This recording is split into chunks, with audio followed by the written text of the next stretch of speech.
Sometimes a project doesn't start with an idea or a design. Maybe you've learned a technique you're dying to try, or you have an event coming up you need an outfit for.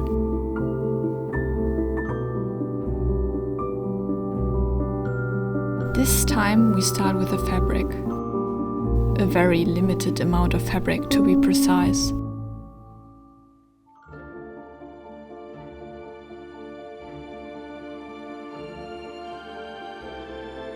It's a slightly different approach than usually for me, but quite a welcome change for a fun little project at the end of the year. The fabric we've got for this project is a light blue peony silk. It's one of my favorites and left over from a commission I ordered a little more fabric for because I wasn't quite sure how much I would need. Now the first step is to measure the fabric exactly to get an idea what could be created with it. It turned out to be 140 centimeters wide and 280 centimeters long. With this in mind, I could then think about the design. I wasn't sure if it would be enough for a short dress, so I quickly settled on the idea of sewing a cape. Figuring out how exactly I wanted the cape to look took place by measuring and mostly staring at my mannequin.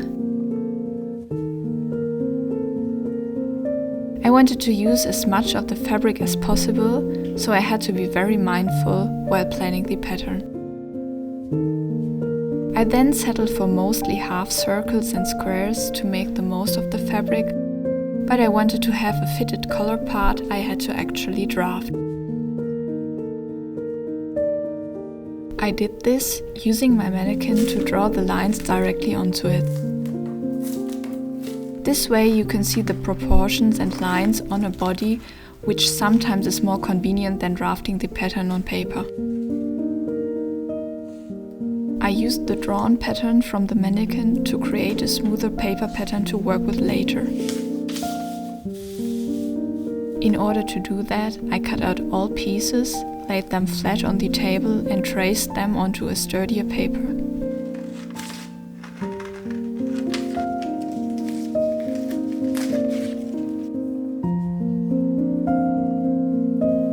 To make sure the fit is still the same, I sewed it from a simple test fabric.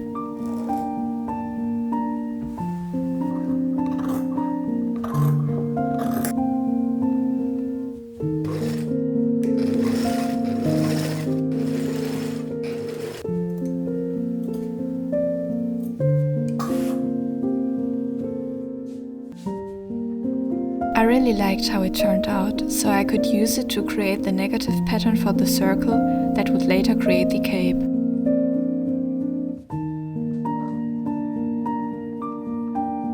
I prefer to use this type of pattern for circles since it uses significantly less paper than a full pattern. This pattern determines the top of the circle, and I usually write onto it the length I have to add to create the full pattern piece. For the hood as well as the sleeves, I didn't need a pattern because they only consist of half circles or rectangular pieces, which I could easily draw directly onto the fabric. And with that, I could then start to measure out the largest parts first.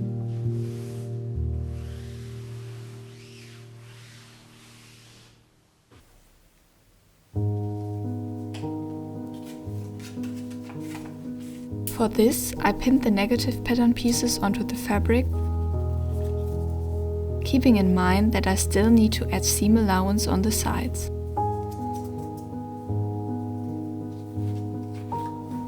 Then I measured each previously noted length on the fabric using my measuring tape.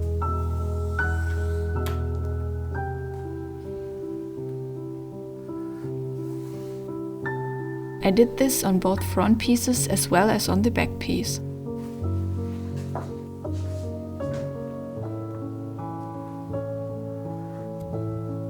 After marking the length, I could then put the paper pattern away and mark the seam allowance at the top.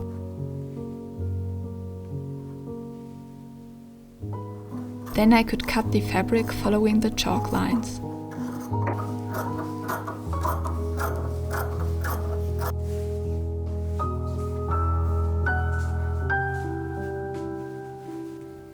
The next piece I cut was then the hood, which was just a half circle, for which I used the same technique with the measuring tape.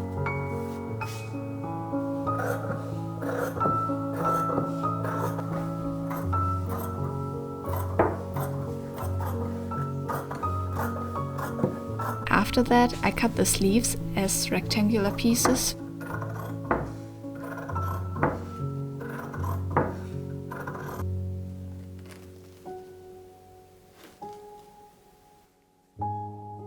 Followed by smaller rectangles for the cuff, long strips for the front of the hood, as well as the bow of the cape.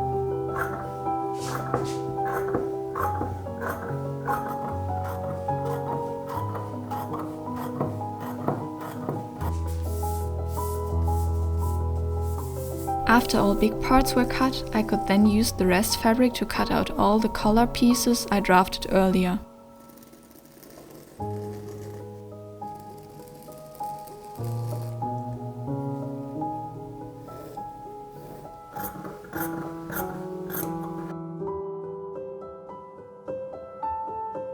These pieces were also cut out of the lining fabric stiffened with an interfacing.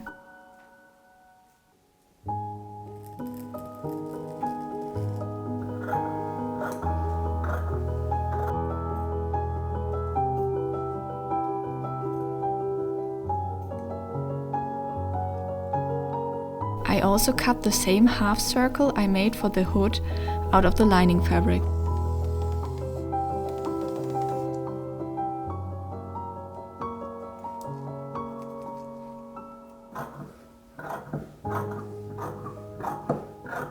Then I had all the pieces ready to sew.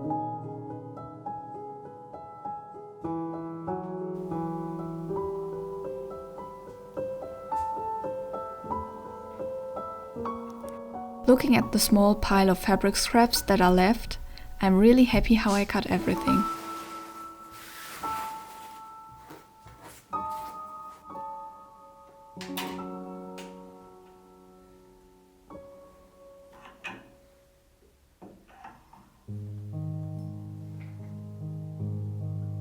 I wanted to finish each individual part first and then later put everything together. So I started with the collar. I arranged all pieces in the right order and then sewed them together and ironed the seam allowance open.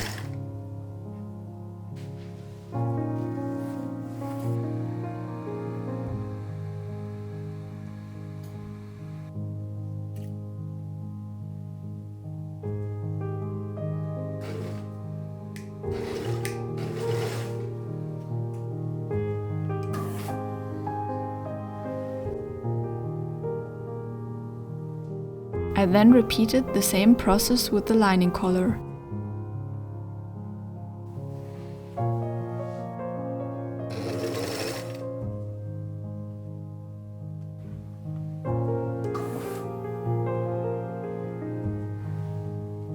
Here I added a label to the center back.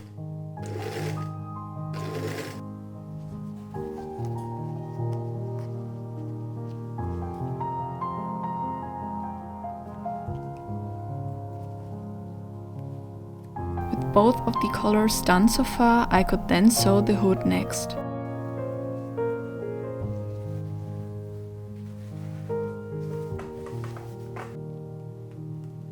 The first step was to sew both silk and lining fabric together on the outside with a wide stitch.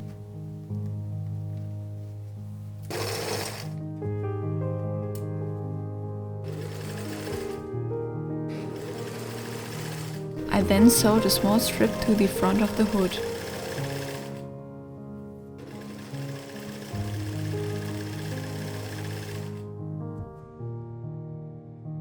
I ironed the seam allowance towards the strip, folded it in half and then sewed it onto the lining by hand.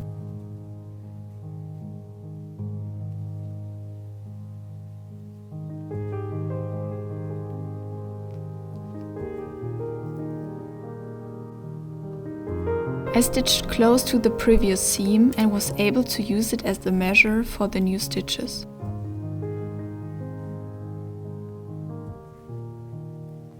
Making every stitch 2 machine stitches long, I could ensure an even stitch along the whole seam.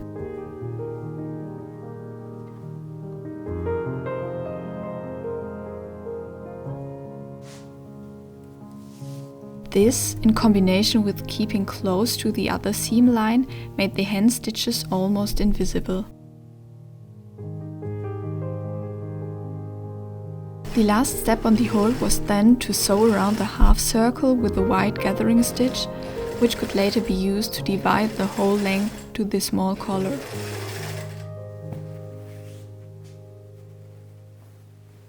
Since the sleeves are rectangular pieces, I just had to sew the seam close.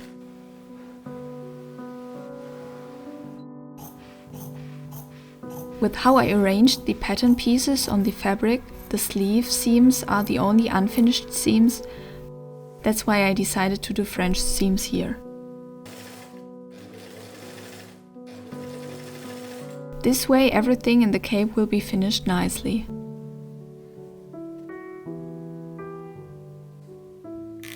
I then gathered the bottom part to attach it to the cuff.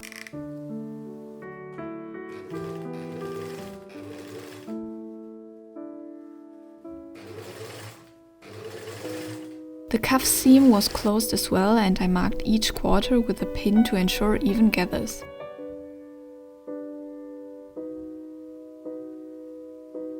I did the same, marking on the sleeves, and then added them to the cuff.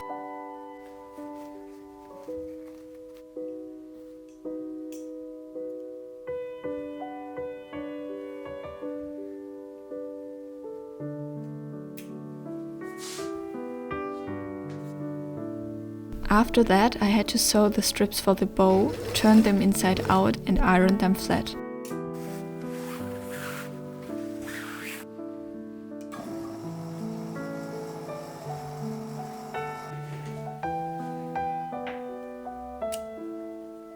With the seams of the cape closed, I could then add all the single parts together.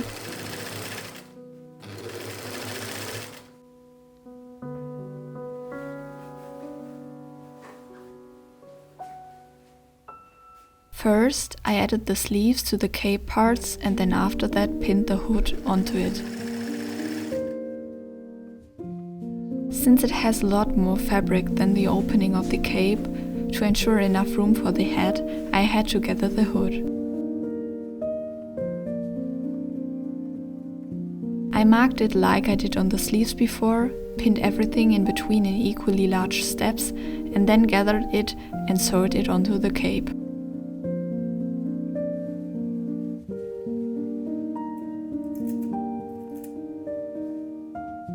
After that, I added the collar on top of the same seam. Then I could sew on both parts of the bow on each side of the center front. With all the silk parts added, I could then sew the lining collar to the silk one, making sure to match all the seams and leaving out the bow part. I then folded the seam allowance into the collar, pinned the lining parts to the cape, making sure to match the shape, and then hand sewed it together with the same technique I used on the hood before.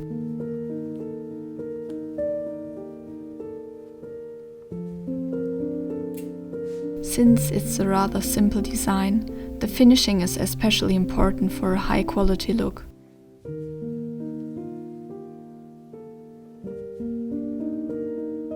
I made sure all of the hand sewing is neat and almost invisible to make the cape as clean as possible.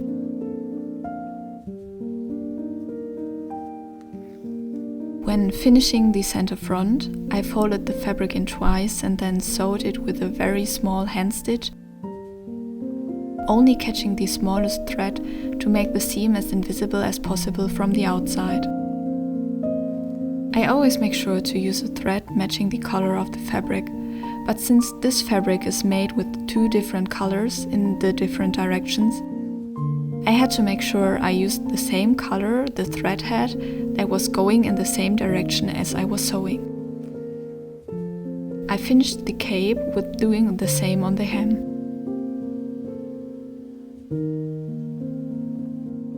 If you are interested in sewing this cape, I added the link to the pattern and the plan I made for each piece in the info box for a free download as a little Christmas gift and as a thank you for your support. We could of course end with this, but I wanted to add a little extra to the cape. Since Christmas time for me is about fairy tales and snow, I wanted to incorporate it into the design.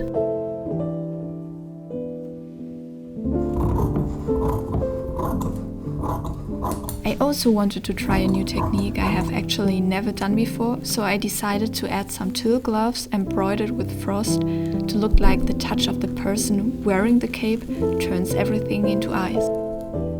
You may have noticed that while cutting the fabric, I gathered all the threads that got loose from the fabric. They had such a nice icy shimmer to it that I wanted to use them for the embroidery. First, I basted the foam of the sleeves on 2 layers of tulle by pinning the fabric and the pattern onto my ironing board. I had to mark every pattern piece, even though I only had a few, because I didn't want to confuse them and then embroider on the wrong side of one piece.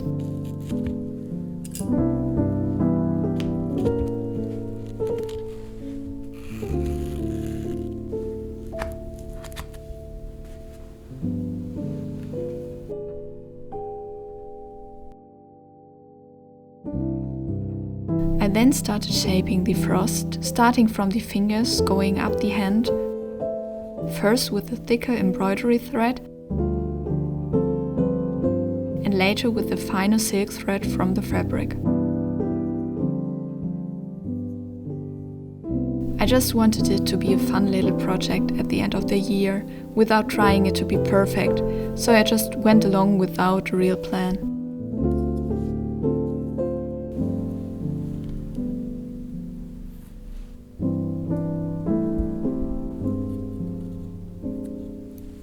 After I was satisfied with the look, I pinned the pieces together, sewed them and then trimmed the seam allowance as short as possible.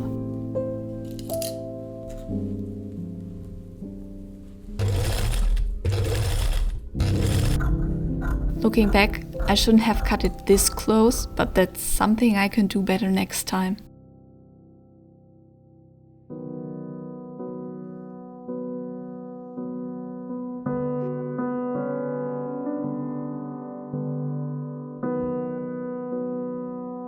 This project made so much fun.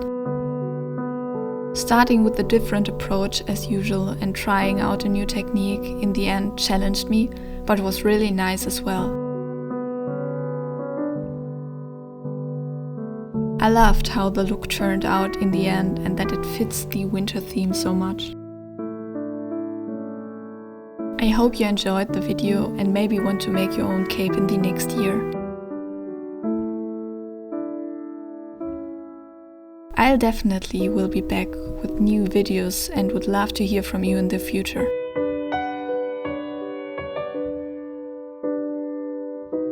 Until then, enjoy the rest of 2022 and see you next year.